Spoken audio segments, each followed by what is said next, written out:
To be able to install this, you got to take a 4mm Allen wrench, take this bolt out. Once the bolt comes out, this plastic piece will gently pry out. There's nothing else holding it except this bolt.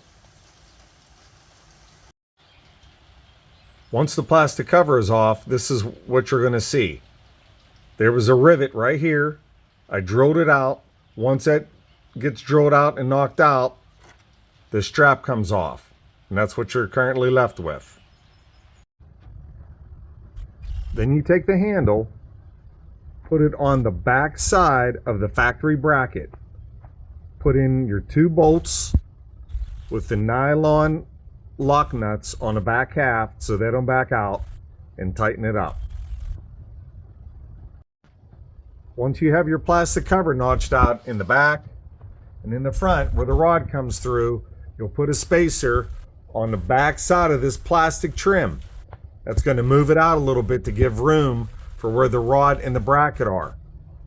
Put the spacer on, snap your plastic back in, run your bolt back through with your 4mm Allen wrench, and snug it up. And you're just about done. Now close your door, latch it, twist down on the handle, opens right up.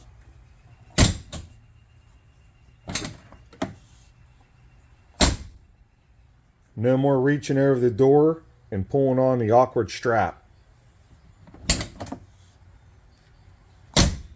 You're not damaging anything on your upper panel.